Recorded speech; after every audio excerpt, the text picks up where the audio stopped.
Oi, pessoal. Então, eu sou o Yuri, né? Sou do Luminos, assim como a Jaque já me apresentou, né? Hoje eu vou apresentar para vocês o método Kanban. O método Kanban é uma ferramenta para poder fazer a gestão de fluxo de trabalho. A ideia inicial era apresentar o Gira, mas se você não entender o método Kanban, que é uma das formas que você utiliza ali o Gira, então não faria sentido. Então, uma vez que você entender aqui como que funciona o método Kanban, a gente vai começar a entender como que utiliza o Gira. Então, a pergunta aqui que eu quero nortear a minha apresentação é por que que limitar o trabalho em andamento e torná-lo visível é importante?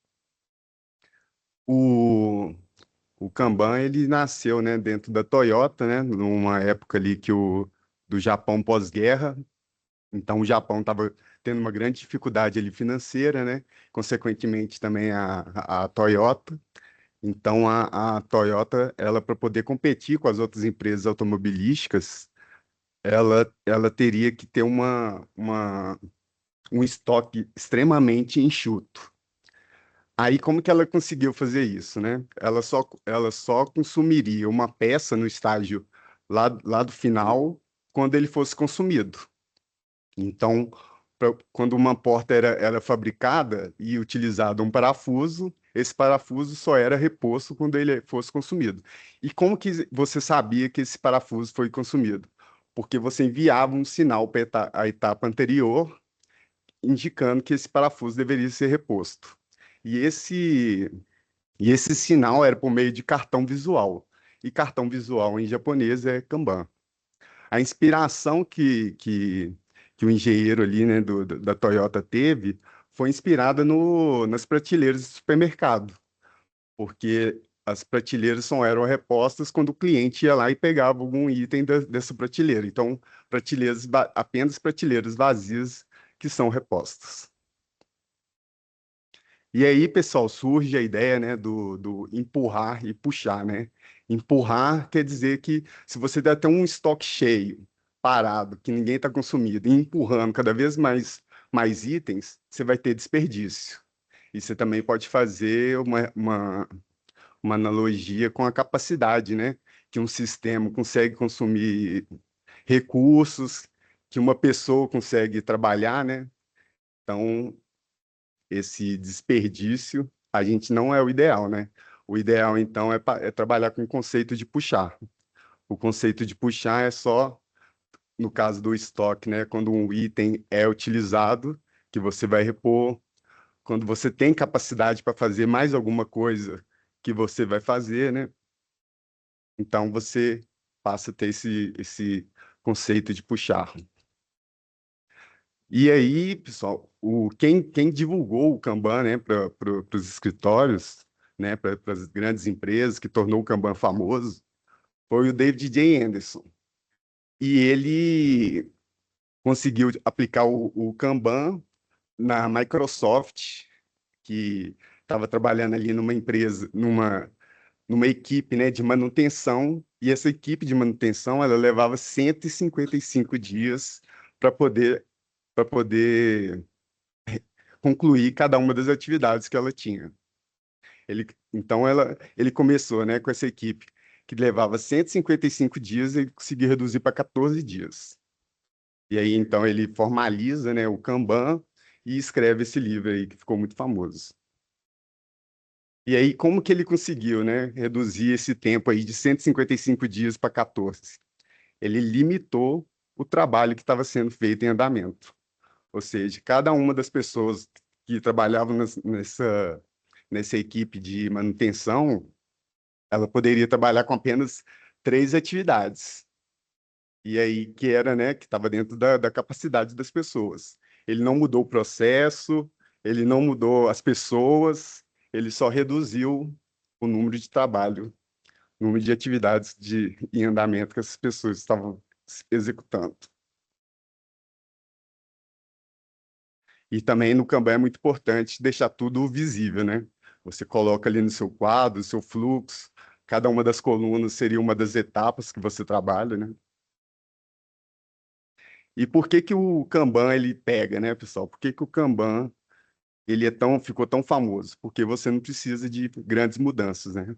Você começa trabalhando do jeito que você trabalha hoje, utilizando exatamente o fluxo que você realiza hoje, é o que você vai fazer. Então, e aí as mudanças vão acontecendo pouco a pouco. E limitar o trabalho, por que que você limita o trabalho, né, pessoal? A gente pode fazer ali uma analogia com as rodovias, né? Se você vai para casa na hora do rush, você vai demorar muito para chegar lá. Agora, se você vai lá um pouquinho mais tarde, que essa via já tem uma folga, o seu tempo é muito menor, né? Quando você chegar no seu destino. Então, aí você tem uma analogia aí com as atividades, né? Se você começa a realizar as atividades dentro de uma capacidade menor, né, do que você, do- dessa capacidade máxima, você consegue realizar, concluir atividades cada vez mais rápido. E aí no Kanban a gente tem esse conceito, né, do work in progress, que é o limite do trabalho em andamento.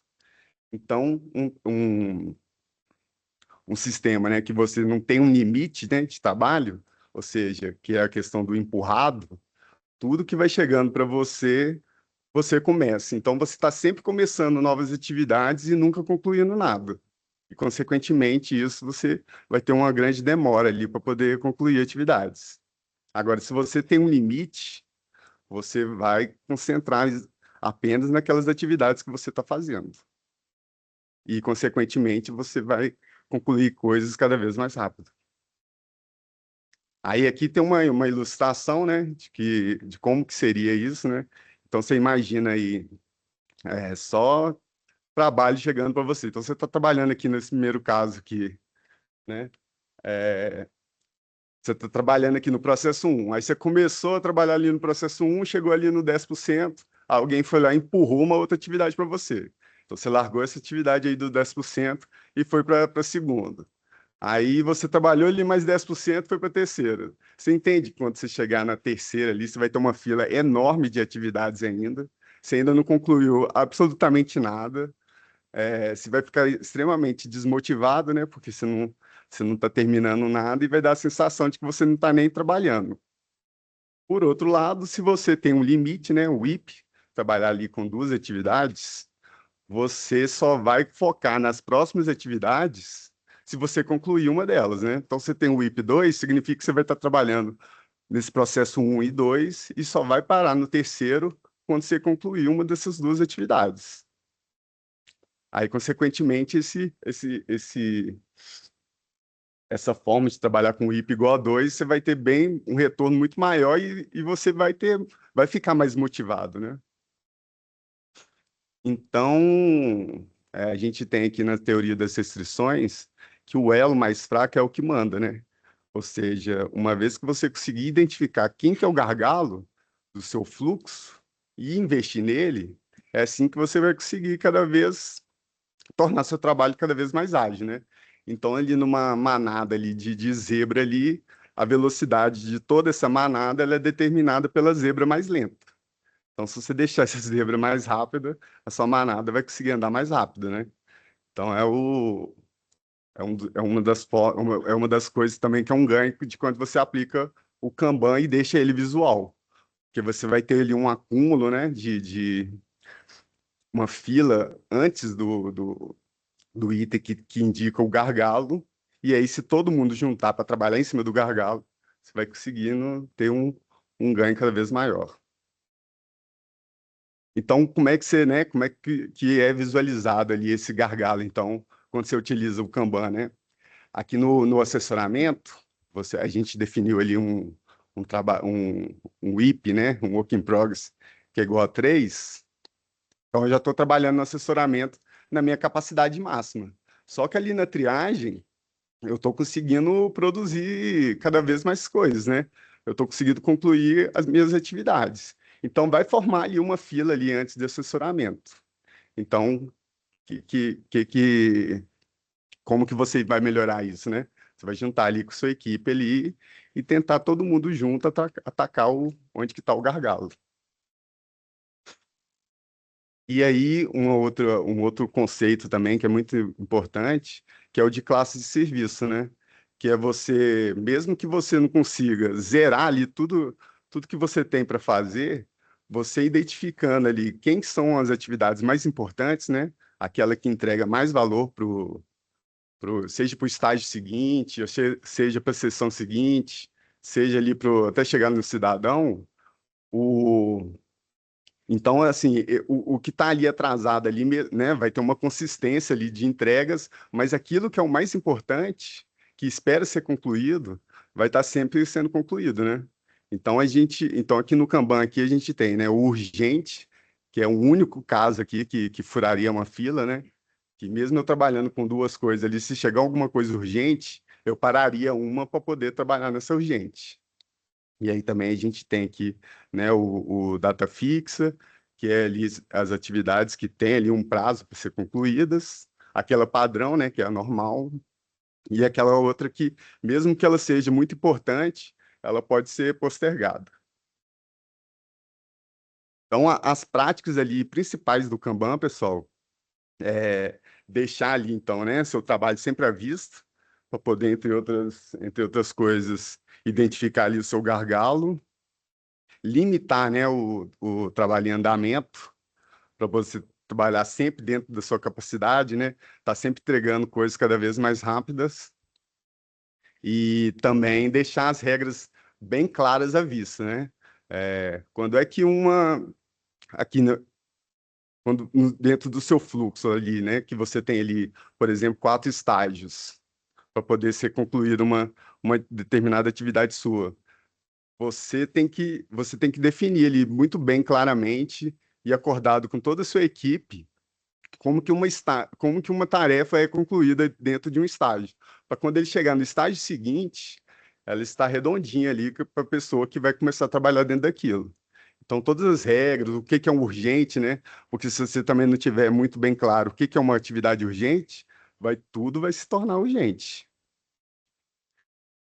E tá sempre, né, conversando e tentando melhorar, né? Quanto mais frequentes você tiver ali suas reuniões ali na frente desse quadro visual, mais rápido você consegue identificar seus problemas, mais rápido você consegue ver o que que você pode ser melhorado ali dentro do seu fluxo. E aí, por que que o Kanban faz sentido no judiciário? Acho que não só no judiciário, como também no administrativo também, né? Tem muito dessas características.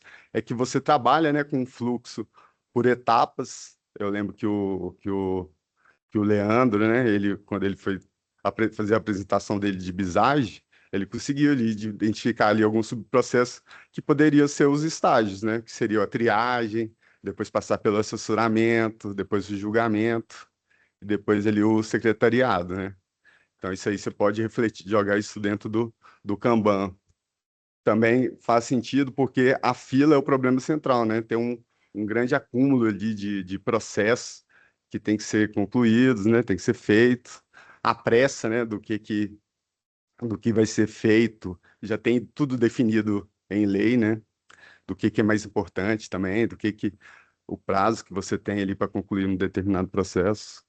E outra coisa também que é assim, você não precisa se organizar nada, você não tem que mudar nada, né? Você vai começar exatamente trabalhando do jeito que funciona, assim, o seu trabalho.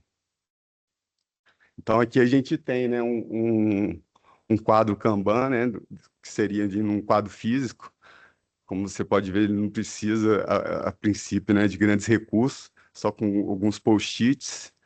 E como você pode ver também, esse quadro ele é muito fácil você rapidamente, separado aqui na frente dele, aqui, você consegue identificar aqui como é que está o andamento das suas atividades, né? Imagina fazer isso aqui, um relatório textual disso aqui, eu tenho certeza que, sei lá, levaria ali umas 2, 3 páginas e talvez não seria tão preciso quanto um quadro visual desse. E também tem aquelas outras questões também de você arrastar suas atividades ali, né? Progredir suas atividades, dar aquela sensação de trabalho bem feito, né? E de que foi muito discutido aqui em outras palestras. É, aqui a gente tem, né,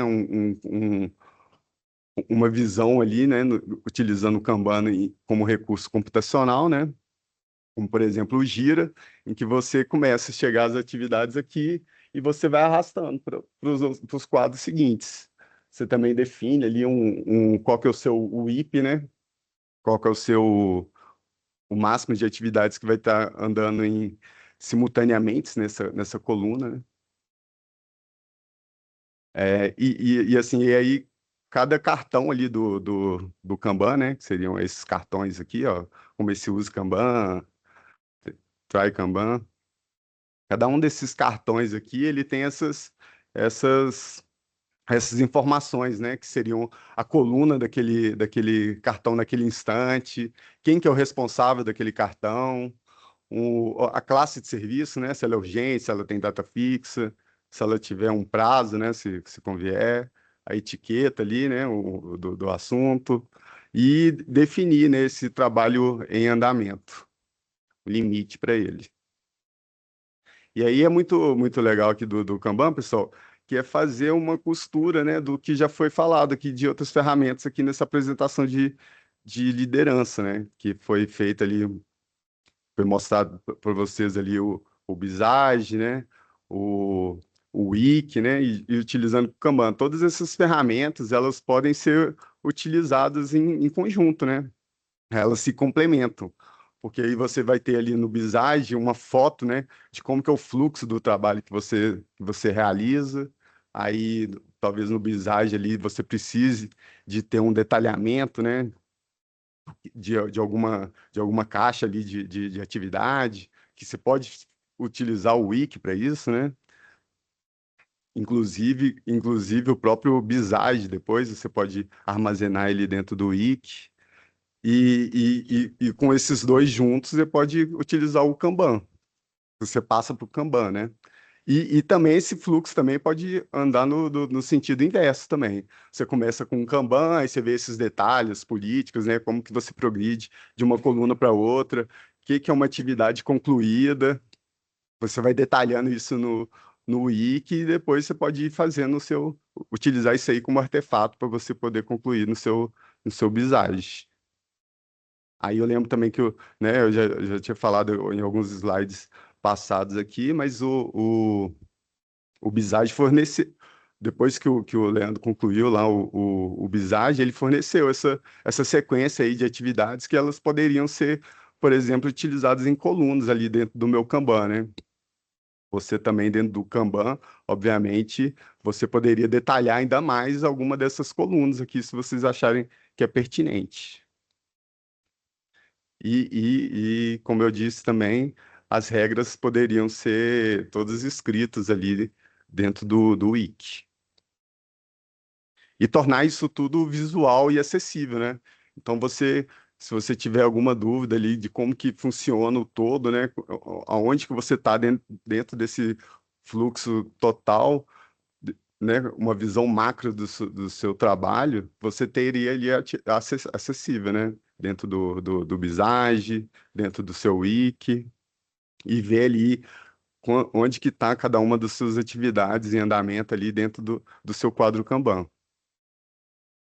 Então, o Kanban, pessoal, ele não vai te dar todas as respostas, né? Mas acho que ele te ajuda bastante a fazer as perguntas certas, né? Para você melhorar o seu trabalho.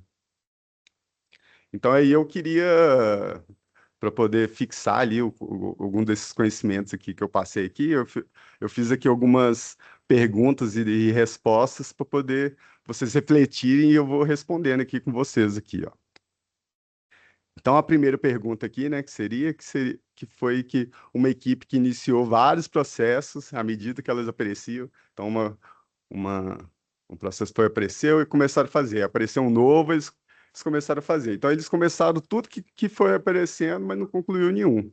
E aí, consequentemente, isso aí tá dando vai aumentar uma fila, vai demorar bastante o trabalho deles, né? Aí, o que que eles têm que fazer primeiro, né?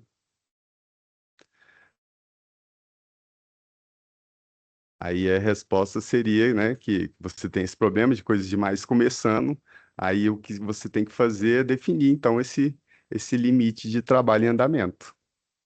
Limitando isso aí, você vai concluir mais coisas e, consequentemente, mais atividades vão ser concluídas cada vez mais rápido, né? Aí, aí tem o outro, né? De quatro demandas chegaram tudo juntas. Então o EPROC caiu e parou tudo. Um ato com prazo legal para a semana que vem. Uma melhoria pedida por um colega. E organizar os arquivos aqui, só que sem pressa.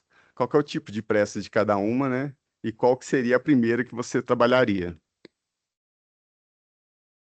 Então, a gente tem ali, né, que a primeira ali, então, seria a urgente, né, aquela que fura fila, aquela que você tem que começar a fazer imediatamente. Aí, uma outra coisa também que é legal, pessoal, é que uma vez que você troca esse empurrado pelo puxado, cada uma das pessoas vai ter um limite ali de atividades para ser realizadas simultaneamente, né? Então, por exemplo, eu e mais duas pessoas, cada uma delas tem três atividades sendo realizadas consecutivamente, né?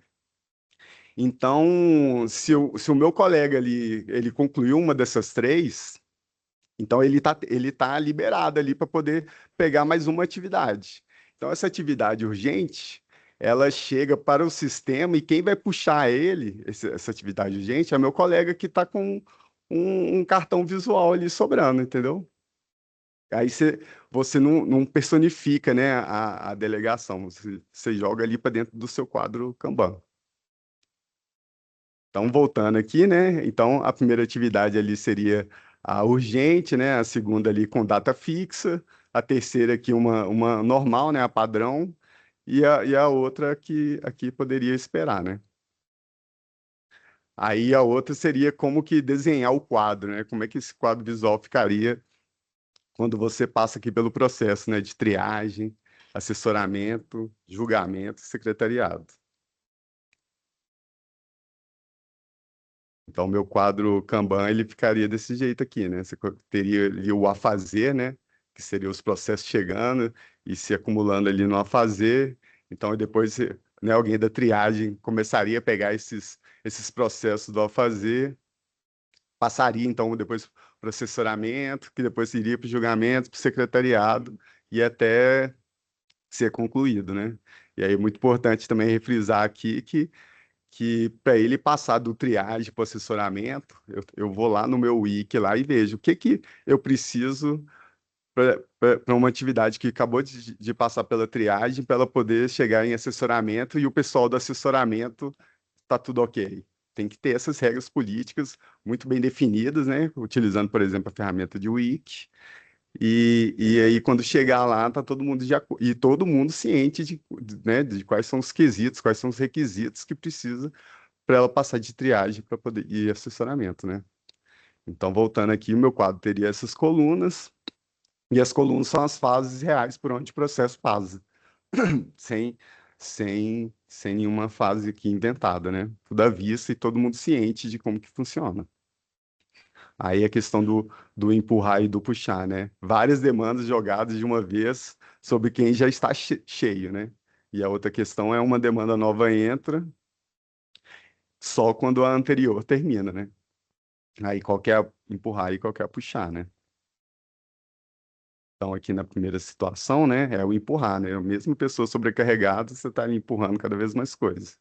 Só que a situação ideal é o puxar, né? Se ela, quando ela estiver ali dentro da capacidade definida para ela, vai ter que aguardar ali, a não ser que seja urgente, obviamente, né? Aí, só quando ela libera que ela vai lá no sistema e puxa. Aquela que foi considerada que entrega mais valor, né? É o que o Kanban defende. E aí, por onde começar, né? Uma equipe quer usar o Kanban, mas tem que mudar tudo. Vai ter que ter vai ter que ter uma grande mudança, né? Aí esse medo, ele procede, né? Qual que seria o primeiro passo, né? Então, o medo aí não procede, né? Porque o Kanban aí não exige fazer nenhuma mudança de estrutura, da rotina, não vai ter nenhum cargo novo ali, né? Nenhuma função nova para poder realizar o Kanban. Você vai começar exatamente da forma que já é feito o seu trabalho. Aí, o primeiro passo é só desenhar esse quadro ali no desenhar esse quadro, né? Numa área visível por todos, né? e aí definir esse WIP ali para cada um dos estágios. E depois ir melhorando aos poucos, né? À medida que você vai se reunindo ali, vendo os cartões progredindo, os problemas aparecendo, todo mundo vai discutindo e vai melhorando ali de pouco em pouco. E aí é isso, né, pessoal? Para poder sair então do papel aqui, já começar a utilizar, é mapear então os processos ali dentro do Visage, né? Registrar essas regras aí dentro do Wiki, montar um quadro Kanban, né? E fazer essas revisões em tempos regulares e bem curtos, né? Quanto mais curto, mais rápido o problema vai ser resolvido. É isso, pessoal. Obrigado.